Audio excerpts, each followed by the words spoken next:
What's going on, everyone? Welcome back to the Z.E. Murray channel, where today we're doing something a little bit different. I know I mentioned in the last episode that I was considering merging both the preview and review into one, which I think I'm actually going to do moving forward. I've obviously done a little bit of research, looked into the YouTube space regarding FPL, and there's a lot of content out there at the moment, and it's very saturated, I'd say. So in order to avoid getting caught up in the saturation, I thought, you know what, I'll bring out one video. It doesn't take too much longer. You know, the preview at the end of the day is really only going over my team, which I've already planned ahead of time. You know, it's already something I've done ahead of the game week. Obviously, a few things may change, but I can then obviously cover that in the review next week. So the review and preview are going to happen in one video now. So this week is going to be the game week 4 review, but also it does include game week 5's preview. But I'm just going to stick with one video a week on this. Hopefully that's not too confusing, but ultimately today's the game week 4 review, but I will cover my team for next week as well. Now, obviously, if you watched the Premier League, you'll know that this week was absolutely bizarre. Let me check at the fixtures just to remind myself of some of the scores. I mean, the Saturday, nothing too unfamiliar there. I mean, Chelsea getting a 4-0 win was pretty surprising, I'd say, especially considering all 4 come in the second half. Everton 4-2 against Brighton. Brighton have looked pretty good. Everton have looked good this season, so that's quite, normal. I thought Leeds and Man City would be a bit more of a higher scoring game. I thought both teams would go all out attack and just sort of really, similar to like the 4-3 that they had previously and whatnot. Newcastle 3, Burnley 1. Newcastle actually looked all right this year. Callum Wilson looks like a good addition to the side, so interesting to see where they end up, probably around mid-table, I'd say. Burnley, again, probably quite similar, but quite a peculiar result there. Then into Sunday, it all started off fairly normal. West Ham getting a 3-0 win against Leicester. Okay, maybe that's a bit surprising, but they did just thump Wolves 4-0. Southampton 2-0 against West Brom. No real question marks there. Arsenal beating Sheffield United. Good stuff. Shame they finally scored a goal against the team that I support. As you can see, the badge right there. Wolves 1-0 against Fulham. Maybe would have liked a couple more, but nothing too crazy until you look at the bottom 2 fixtures. Man United 1, Spurs 6. And then Aston Villa 7, Liverpool 2. Now, if you managed to... I saw someone actually triple captained Grealish. And he obviously got 2 goals, 3 assists, and he was triple captained. So that guy got a bucket load of points. But the week wasn't awful for me given the circumstances, but some players did perform really well, Rodriguez being one, Calvert-Lewin being another, but some players just performed abysmally. I mean, Salah got a couple of goals for me, but there's a few chaps in my team that honestly have been shipped out the door and are never coming back, honestly. So I'll go to points. You can see here, I understand my cam is covering some of the screen here, so I will make sure to just sort of scroll like that. So here we go. You can see it in the background behind me there. Ryan got 0 points. You know what? I wasn't too disappointed. They played against Everton. I had Everton striker and Rodriguez. So I was like, you know what? For Ryan to miss out on maybe 4, 5, 6 points, but them two to get loads of points, I'll take that. I did want to ship him out for Leno because I thought Leno would keep a clean sheet. Unfortunately, he didn't, but it would have cost me 4 points to transfer him, and I don't know actually how many points Leno got last week, so I don't know if that would have been worth it or not. I mean, Ryan's got some easier games coming up, and I think I'm going to stick with him for now. He's doing okay. He's got 8 points for me so far this season. He's doing okay. I'll keep an eye on him. He's only 4.5, so maybe I will ship him out for maybe the Chelsea keeper. Actually, is one that I have got an eye on. I'm not sure how much cash I have left. I'll check that after this video. But I think Mendy for Chelsea is who I'm eyeing up for sure. Alexander-Arnold, 7.5 million. Done all right so far. 1.7 points. -1 against Aston Villa.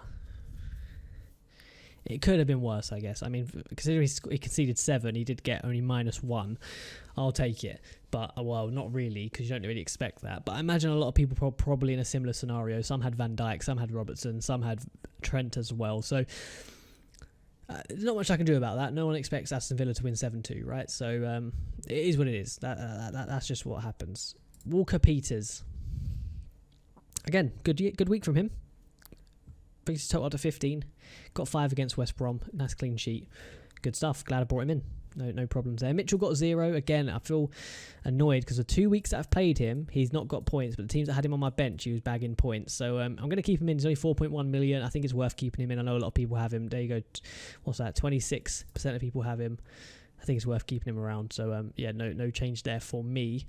Aubameyang looks like ankle injury. I might have to ship him out. He's a lot of money, and he hasn't really been bagging that many points, but we have got Man City next, Leicester, Man United, Aston Villa, Leeds, and I just feel like, look, if Arsenal get firing, he's going to be the man behind the goals. So Aubameyang staying for now, but with this ankle injury, I'm going to have to obviously keep an eye on that over the next couple of days. It's currently Wednesday recording this. So I've got Thursday, Friday to sort of monitor that and decide if I need to ship him out, obviously, and even Saturday morning as well. He only got 2 points though, which wasn't great. And yeah, he hasn't really been the hitman or talisman I thought he would be. Salah obviously got 2 in that 7-2 defeat, vice captain for him, so he got me 13 points. I'll take it, you know. Brings his total up to 41 for the season. You know, I can't complain there. Got a good bunch of points considering the circumstances. A lot of people have him. One of my friends actually captained him, so I lost out on that sort of head-to-head league. But overall, not too disappointed with that. 13 points is solid. Click only got 2 in that 1-1 with Man City, but again, he has been picking up decent points. At least it's a handful of points every week. It's a 5.6 million, so I keep an eye on him. They got some quite nice fixtures actually for Leeds themselves. So I think I'm going to keep him in for the next 4 or 5 game weeks. Maybe even until Leeds maybe get figured out and people start figuring out how to play against them. Going to keep him in for sure. Rodriguez. Fantastic week from him, of course. 2 goals and an assist in the 77 minutes he played. 18 points for me. Great stuff. I had him in since week 1. I had a feeling he would be crucial to Everton's success this year, and they have been off to a flyer. Be interested to see if they can keep it up throughout the season. Liverpool next, and they got some easy and tricky. It's a bit up and down for Everton, but Rodriguez is going to stay in my team for sure. Up to the attack, this is where it starts to go a little bit downhill. Man, Calvert-Lewin, great. Switched Richarlison out, of course, for him. Because Richarlison had a knock, which ended up being a good play for me because Richarlison got subbed off in the first half for Alex Iwobi due to that ankle injury. So got a goal. Obviously I captained him, so he got 12 points in total for me. But I think well worth keeping him in, and I think he's firing on all cylinders at the minute, even if it is just sort of 1 goal, 3 goals here, 1 goal there. Against Liverpool, maybe interesting to see if he scores there, but I think in the weeks following he'll definitely be grabbing some goals, and I think it's just a key thing to keep him in at the minute. Ximenez, I thought he would bag against Fulham. Unfortunately, he didn't. Only the 2 points for him. But again, I think with Leeds, Newcastle, Crystal Palace, I'm going to keep him in for those. If after that he's still looking shaky, that's 8.6 million to play with, I may ship him out for a little while until their fixtures ease up. But only 2 points this week, a bit of a poor showing, but in a 1-0 win against Fulham, can't really, not much I could do about that. Martial, oh my god.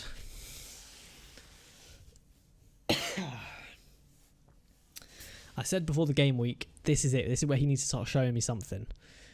He showed me something by karate chopping Eric Lamela in the throat. Now, admittedly, Lamela should be also sent off. If Martial's going, Lamela needs to go as well. To me, it just looks like a bit of a scuffle. I mean, again, I've never played at like a professional level, played Sunday League. If that happens in a Sunday League, tell them to cut it out, keep the game moving. But I guess at the professional level, you can't really do that. He's now suspended till 7th of November, and I've never been happier to get him out of my team. He was straight out the door. 1 point against Tottenham, 27 minutes played. Not coming back in. I don't see it. I mean, I thought maybe if he starts picking it up, but he's banned until the Everton game. Maybe, I don't know, because he has to show me something very, very special in Everton to get brought back in. But I think for the foreseeable, he's not around no more. He's not around no more, for sure. And unfortunately, I had Oriol Romeu on the bench, and he got 11 points, 90 minutes played, got 1 goal, got a clean sheet, and he was sitting on my bench. Meanwhile, I have Martial karate chopping players like the Karate Kid. But that was my game week 54, above the average this week, so I'll take it in all honesty, considering the circumstances of the week. 6-1 against Tottenham Man United in a game that I thought would be, if anything, maybe a 2-2, and in a 7-2 Aston Villa game, which was just absolutely mental. I'll take it. I mean, Kings of the game week, see here, Grealish got it overall, 24 points. Says it all, really. Kane and Son being pivotal for Tottenham. But what we'll do is we'll jump into my preview for next week, and actually let's see, let's go to transfers. 0.5, okay, hang on. Goalkeepers. Mendy for Chelsea.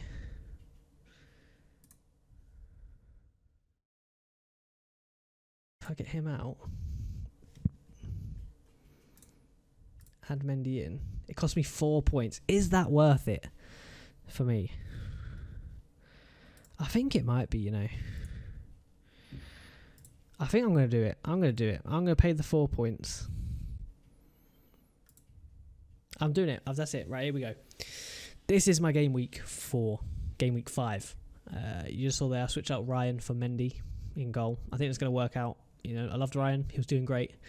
But for me, not good enough. So maybe I need to get an actual starter on the bench. I need to probably get Walton out and someone else in.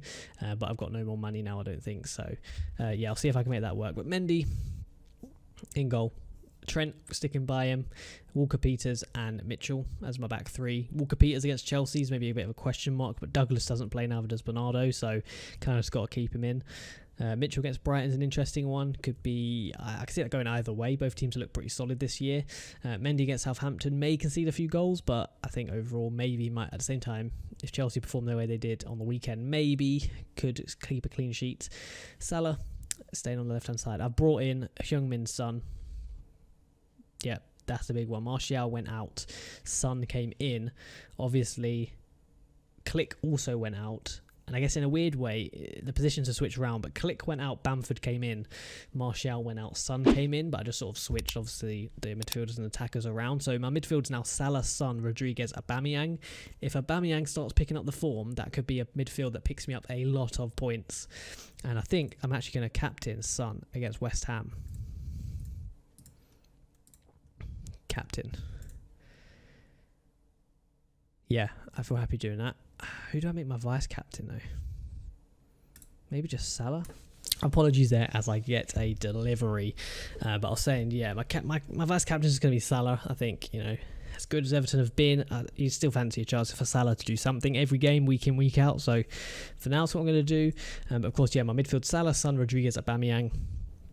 If Aubameyang starts firing on all cylinders, I can see that midfield getting me a lot of points. For the attack, Calvert-Lewin stays in.